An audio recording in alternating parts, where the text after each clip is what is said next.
Hey, what's going on, guys? Nice to catch up with you again. So, I got a treat for myself and hopefully you guys as well. As mentioned, I'm gonna run through my first actual mock draft that I've ever tried to do before. I'm gonna end up using Pro Football Network for this. Couple key rules up front. I'm gonna keep it to just 5 rounds since the Jets don't have any picks in the sixth and seventh, at least up to current date. Um, but that gives us a lot of stuff to work with. So we still have multiple picks and multiple rounds. We're looking at numbers 4 and 10 in the first, 35 and 38 in the second, 69 in the third, 108 and 114 in the fourth, and then 144 and 159 in the fifth. So couple other videos you guys might want to check out as well, just in terms of who I've advised, some free agents we can pick up and stuff is. Essentially for me, prerequisite wise, I'm gonna be using a little bit of the history between Saleh and Joe Douglas. Background wise, we know that they care a lot about the trenches, offensively and defensively. When it comes to like the secondary components, members in the cornerback safety ranks, we know that there's not a high priority of those necessarily needing to be a high pick, at least historically for them. And the franchises they previously came from. And everything else, essentially, we're going to try to go best player available, keep the philosophies in mind. And, I'm interested to see how this will really turn out. I can't tell you guys, I know for sure all the people that are going to be there in like the fourth to fifth round to really hammer things out there. But let's get into it. So we're rolling with the Jets, of course, fifth. And let's take a look at what happens here so far. By the way, I'm also not going to be accepting or, suggesting any kind of trades of any kind. I want to keep it as is, and, we'll leave it at that. So, number one, actually, to the Jaguars, they have them selecting Aiden Hutchinson. Kyle Hamilton, interestingly enough, goes number 2 to the Lions. I'm not sure. I'm not sure how that actually happens. I know I've been seeing some mock drafts with some really interesting suggestions on a lot of mix-ups. I think Jeremiah was the last recent mock draft that really had a lot of differences in the picks that would come up. But essentially, Aiden Hutchinson's off the board. Kyle Hamilton's off. George Karlaftis. That leaves us with essentially two major decisions, or two picks to a pick to make between two major players, right? So we still have Kayvon Thibodeau on the board right now. It also looks like we still have Evan Neal. Personally, for me, the only other player I would probably try to reach for, the only other two, and it's a little bit of a reach for me. Personally, kind of taking a look into a little bit more of a deep dive into some of the scouting reports, I would say I'm going to blow his name, Ika Mekwanu from North Carolina State, potentially, or Tyler Lindenbaum. But in this case, I think it's a no-brainer. Kayvon Thibodeau's falling to us. I'm definitely going to scoop him up here at number 4.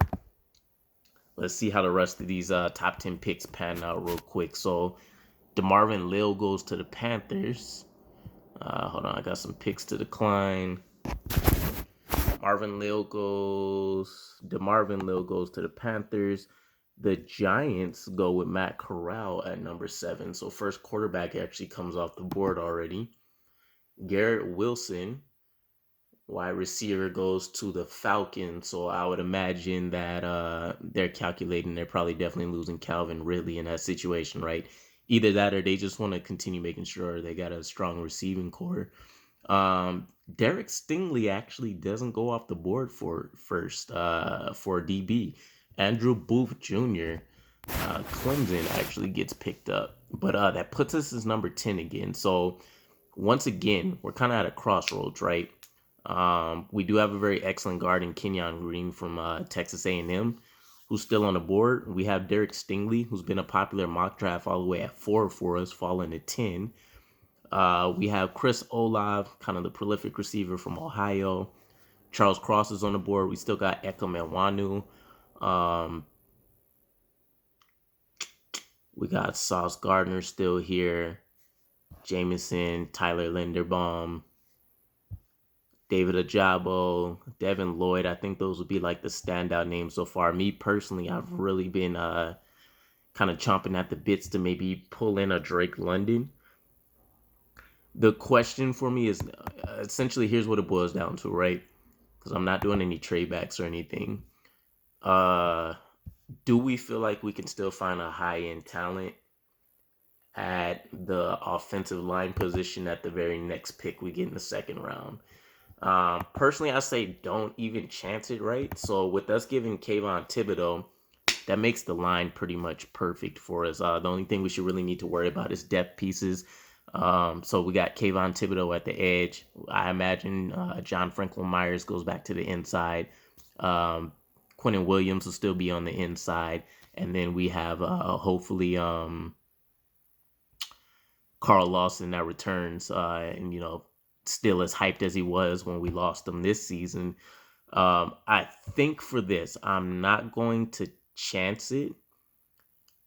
I think our bookend situation is really good. So we'll still have Mekhi Becton, hoping he returns great. We will still have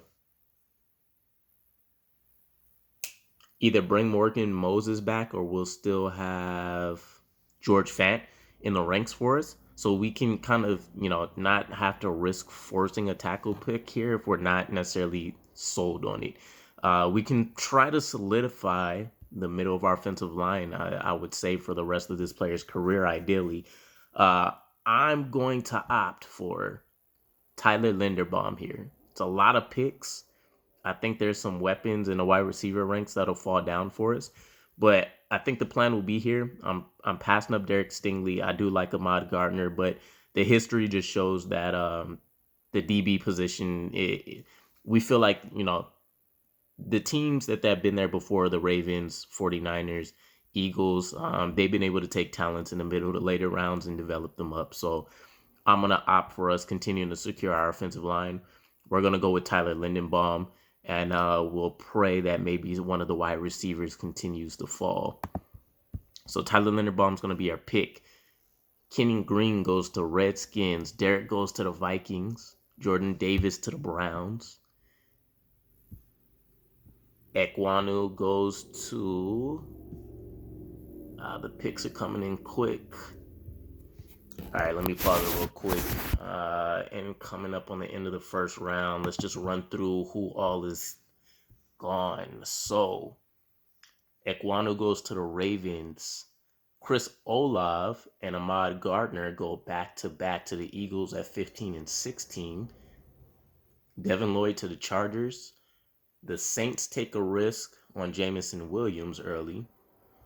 Charles Cross goes to the Steelers. Ojabo goes to the Patriots.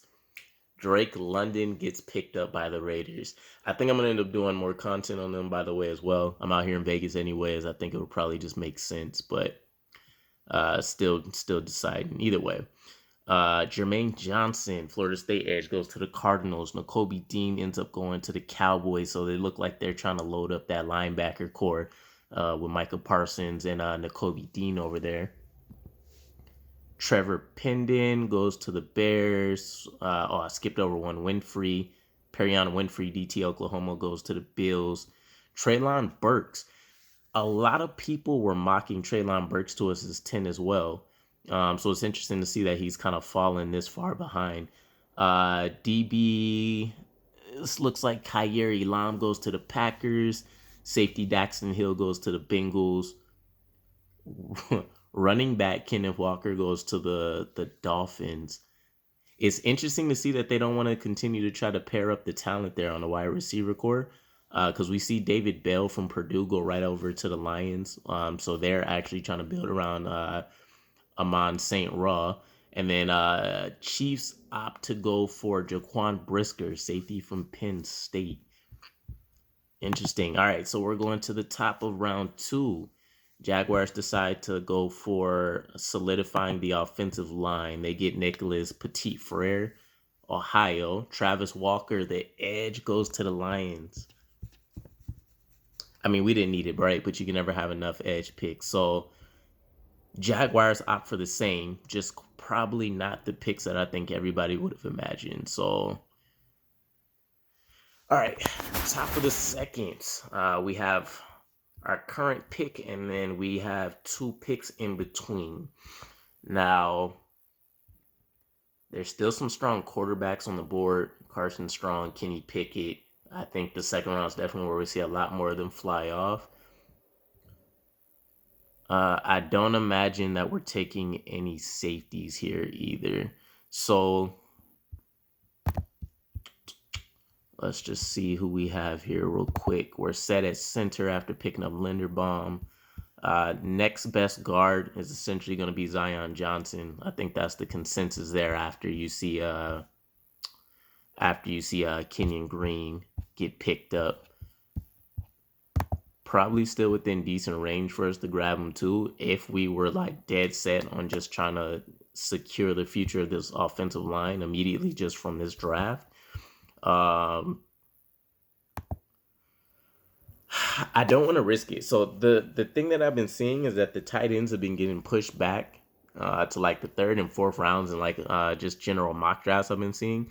I don't know if I want to risk it. I think the frame of mind I'm in is I want to give Zach Wilson absolutely every possibility to say that we've given him as much immediate talent as possible.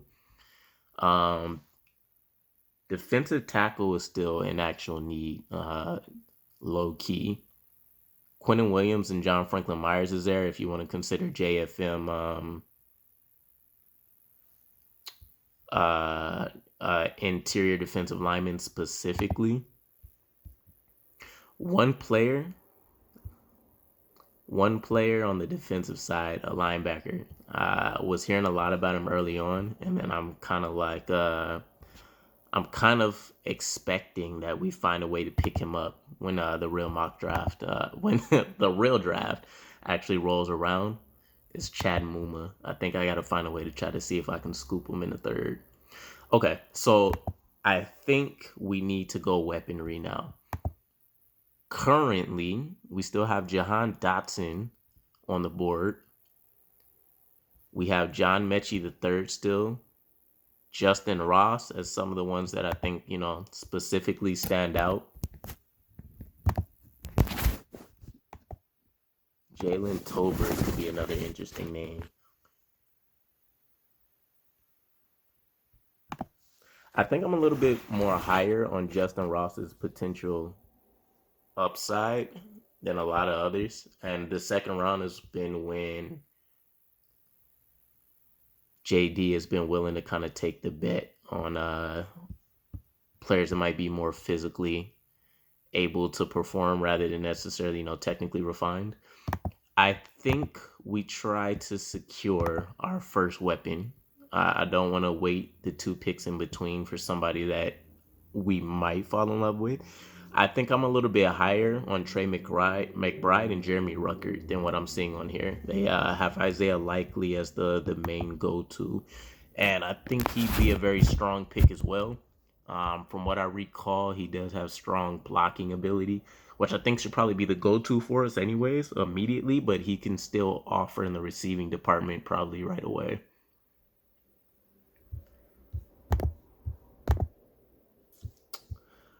I say we secure tight end for us.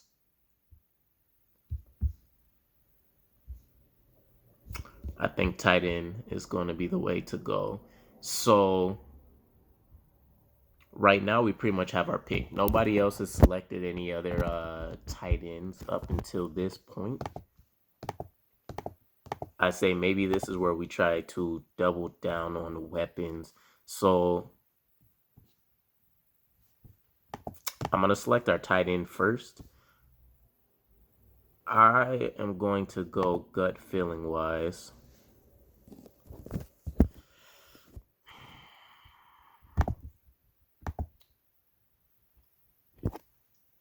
Jalen Weidermeyer has a little bit better of a frame. Nothing crazy. Looks like about an inch taller, 10 pounds heavier. And I do think, at least from what I checked up on, he was a little bit more Weidemeyer was a little less consistent, but we think that he might contribute a little more right away. That's basically what it looks like I'm seeing here.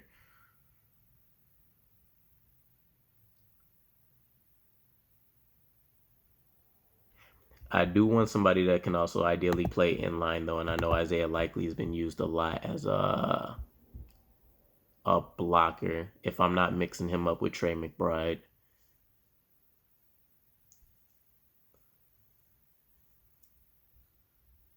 All right, we're gonna roll with it. We're gonna go with Isaiah Likely.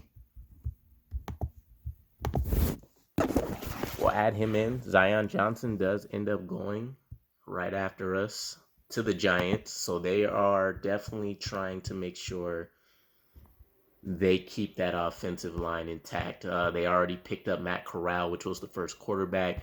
They get Evan Neal, which is probably a surprise pick for them, and then they actually end up doubling down and picking Zion Johnson. Breece Hall comes off to the Texans. And I think the pick here is easy for us. I'm not sure what it looks like for us doing. Sorry, hold on, guys. Yeah, I think I'm starting to die a bit. I'm not sure what it looks like for us in terms of what maybe top tier weapon we can find prior to the draft. But Jahan Dotson is essentially going to be the best pick that we can get here, just depending on, what you guys feel. But right now we're looking at Jahan Dotson, Jalen Tolbert, and then it's a little bit potentially of a drop off. I'm going to go with Jahan Dotson. I'm going to pray Chad Muma is still potentially on the board for us in the third. If not, maybe that's when we start taking a look at maybe a DT option for us. So that's going to be the pick. We are going to go with wide receiver Jahan Dotson at pick 38. We see Malik Willis go to the Redskins. That could potentially be a good pickup for them. They can still try Trey McBride to the Saints. They can still try to allow what's guy's name? Hold on. Taylor Heineke. They can still try to allow him to see if maybe he can be a solid starter for somebody in the league. And I think he's done fairly well. The league's a little finicky when it comes to things. It's very much so a what have you done for me right now kind of situation. Let's see anything else that might be notable here. Malik Willis to the Redskins. Jalen Tolbert to the Colts. Another running back goes to the Bucks and Isaiah Spiller. McBride went to the Saints. Christian Harris, linebacker, went to the Eagles. Fedarian Mathis, I was hoping potentially would have dropped as well. DT from Alabama goes to the Raiders. Oh, and we did lose Chad Muma. He went to the Titans. Kenny Pickett goes to the Broncos. Tyler Algier, I'm not sure if I'm mispronouncing it.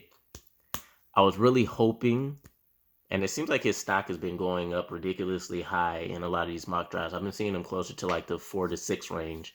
I want to say we are currently in the third round. Yeah, we're only in the third round. He's already off the board. Jalen Weidemeyer goes to the Chargers, though.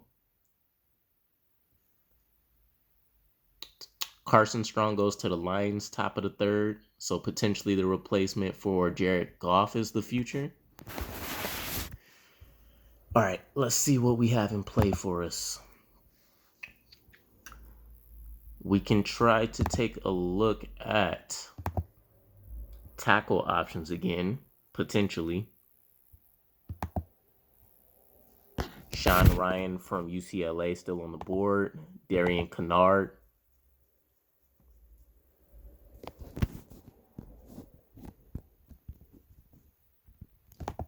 Abraham Lucas, Washington State. It's not going to be a guard worth trying to pick at the moment right now. We can try to double down in the draft on wide receiver potentially. I'm, again, still very high on Justin Ross. We still got John Mechie on the board too. Keep in mind we only have the one pick in the third round though. And they got Algier already off the board. I haven't done too much research on the running back class here. Out of some of the names, and these look like they're going to be much later picks, I'm a little familiar with Devontae Price, Jerome Ford, and Rashad White. And then I would definitely say it's probably too early. I would say we need more of a power back for sure, just for the immediate 1-2 string. But essentially, you can say we still need essentially a receiving back as well. I think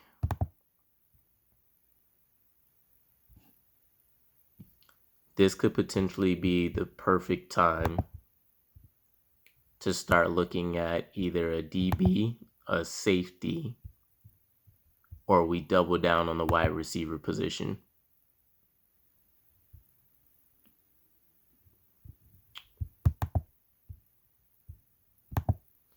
I do like Kobe Bryant from Cincinnati. I like a lot of Cincinnati players, actually. I think they were woefully underrated. Still might be a bit high for him, but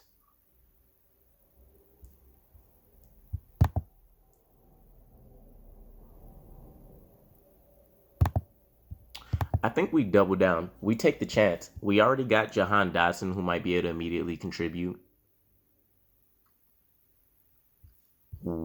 I think it would be worth taking the risk on either John Mechie III, considering he does have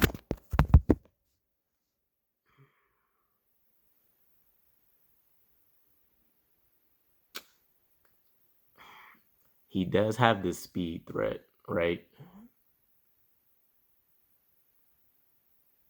He might have been one of the better route running receivers on Alabama. And if nothing else, I think we would still be getting a pretty high caliber talent here in the third round. The question is, do we feel like he would be better than potentially John Ross? And I think John Ross has given us a bit of the size as well as the speed.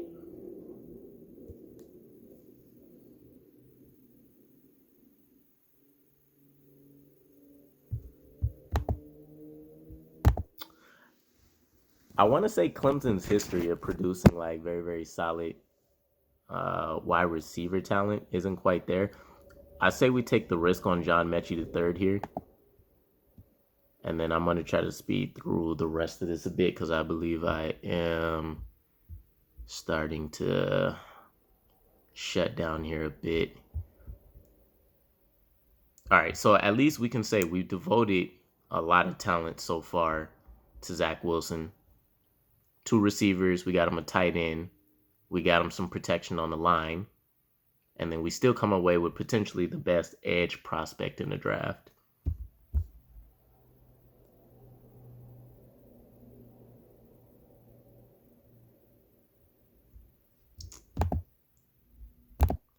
All right, 4th pick.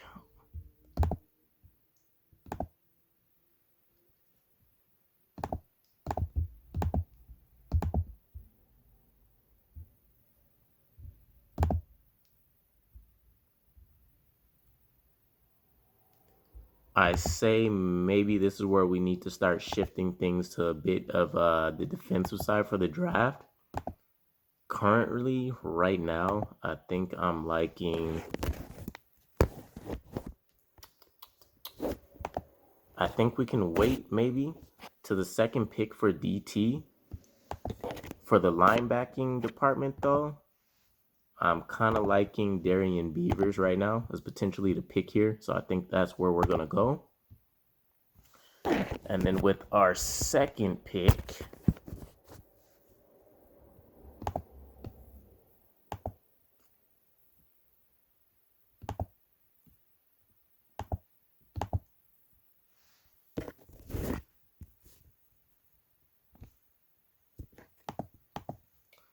we can decide to go... Let's go to the defensive side. We're going to go back to the line, try to build up that depth. we're gonna roll with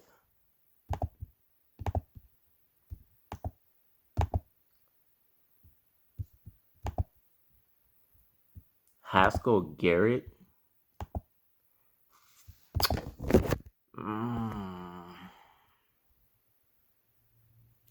We're gonna go with Haskell Garrett. I kind of like the motor, at least the few very highlights looking at different players that I've seen, and just kind of taking a look at some of these players that might be available in these rounds. I think that's probably going to be the smart way to go. And this, I would hope this is realistically kind of how we approach things in the draft as well. We've dedicated a lot of the premium picks to assisting Zach, and then we've still taken, some risk on high ceiling players. Maybe they don't have, immediate contributions like that, but it's a lot worse that can be done. So on offense, we still need to get a running back, and I think this is where, while I don't know too much about this guy here, I know Brian Robinson Jr. from Alabama has essentially been the short yardage back, and maybe we can utilize him in that same fashion right away. So that's going to be our pick here.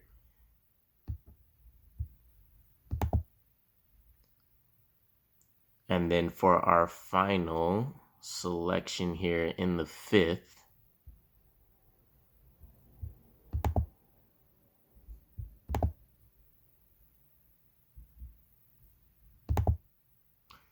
I think this is where we try to see if we can contribute to that back end.